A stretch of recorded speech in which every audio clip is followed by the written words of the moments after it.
চলিছে ডাঙৰ সংগ্ৰাম চলিছে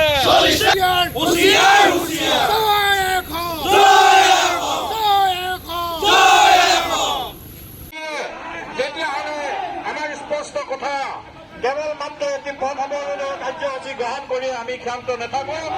ইয়াৰ পিছত ধাৰাবাহিকভাৱে আমি বকতাবাসী ভোটাইপুখুৰীবাসী শিলাকটীয়া বেলবাৰী মৌজা তথা বাসী ৰাইজে একত্ৰিতভাৱে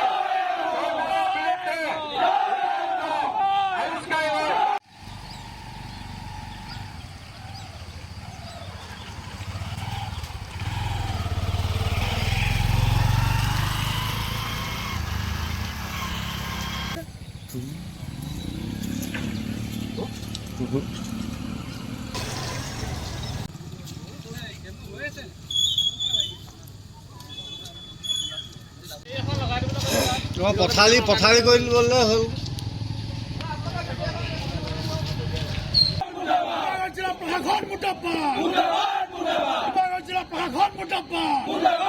কিন্তু আমি ইয়াত আজি যিসকল ৰাইজ উপস্থিত হৈছে কোনো কিন্তু ইয়াৰ পৰা আঁতৰি নাযায়। ইয়াৰ পৰা কোনোবা আঁতৰি যাব নেকি ৰাইজ? ইয়াৰ পৰা কোনোবা আঁতৰি যাব নেকি ৰাইজ?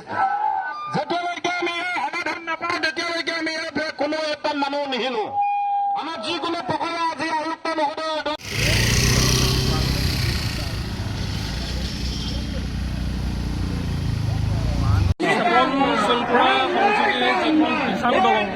এই দিচাং দলংখনে দীৰ্ঘকালীন এটা সমস্যাৰ সৃষ্টি কৰি আহিছে আৰু যোৱা 2022 চনৰ 16 জানুৱাৰী তাৰিখে দিচাং দলঙৰ এটা মূৰ খহি গৈছিল আৰু তাৰ পাছত দিচাং দলংখনৰ নৈ পাৰ খহি যোৱাৰ ফলত ৰাইজৰ বিভিন্ন ধৰণৰ সমস্যাৰ সৃষ্টিৰ লগতে অন্যান্য বিভিন্ন ধৰণৰ ছাত্ৰ ছাত্ৰীৰ সমস্যাৰ সৃষ্টি হৈছে। তাৰ পৰৱৰ্তী সময়ত লোক নিৰ্মাণ বিভাগৰ যি কাণ্ড, এই কাণ্ড দেখিলে মানুহে আচৰিত খাব। কেৱল মাত্ৰ এখন টিউপাল দি তেওঁলোকে দায়িত্ব সামৰিব বিচাৰিছে। এইটো আটাইতকৈ লজ্জাজনক কথা আৰু আমি দাবী জনাইছো যে অতি সোনকালে তেখেতলোকে ব্যৱস্থা কৰক, নহ'লে আৰু তীব্ৰ প্ৰতিবাদী কাৰ্যসূচী গ্ৰহণ কৰিবলৈ আমি কিন্তু বাধ্য হ'ম। ইয়াত সৰ্বসাধাৰণ সকলো ৰাইজ ওলাই আহিছে আৰু ৰাইজৰ এটা স্পষ্ট দাবী যে চৰকাৰে এই বিভাগত গুৰুত্ব দিয়ক আৰু তাৰ লগে লগে আমি জনপ্ৰতিনিধিক আহ্বান জনাইছো। জনপ্ৰতিনিধিয়ে এতিয়ালৈকে কোনো ধৰণৰ গুৰুত্ব দিয়া নাই। সুশান্ত বৰগোহাঁই আছে, সুশান্ত বৰগোহাঁই কোনো ধৰণৰ গুৰুত্ব দিয়া নাই। এই ক্ষেত্ৰত আমি চৰকাৰৰ ব্যৰ্থতা উদঙাই দিব বিচাৰিছো। তেখেতলোকে যদি সোনকালে কাম নকৰে তেতিয়াহ'লে ভয়াৱহ পৰিস্থিতিৰ সৃষ্টি হ'ব। এয়া আমাৰ স্পষ্ট দাবী।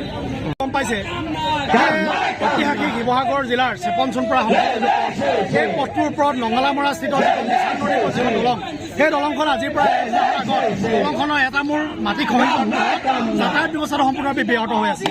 কেৱল মাত্ৰ দুচকীয়া যান বাহনৰ বাদে চাৰিচকীয়া বাহন বন্ধ হৈ আছে।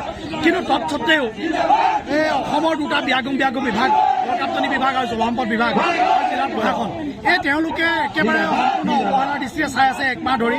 যেনেকৈ কেঁচুৱাই নিচৰিলে গাখীৰ খাবলৈ নাপায় তেনেকুৱা এটা পৰিৱেশ সৃষ্টি হৈছে শিৱসাগৰৰ বকতা আৰু হীৰাপুখুৰী অঞ্চলৰ ৰাইজৰ কাৰণে। যিহেতু কেঁচুৱা ল'ৰা ছোৱালীৰ পৰা আৰম্ভ কৰি স্কুলীয়া ল'ৰা ছোৱালীৰ পৰা আৰম্ভ কৰি ৰোগীৰ পৰা আৰম্ভ কৰি সকলো যাতায়াতৰ সকলো যাত্ৰীৰ একমাত্ৰ যিখন দলং, যাত্ৰী অহা যোৱা কৰে একমাত্ৰ যিখন দলং, সেই দলংখনৰ এনেকুৱা অৱস্থাৰ পিছতো ইমান অৱহেলা কিয়, ইমান হেমাহি কিয়, আমি কিন্তু বুজি পোৱা নাই। আচলতে ডাঙৰ ঘটনা হোৱালৈকে বাট চাই আছে।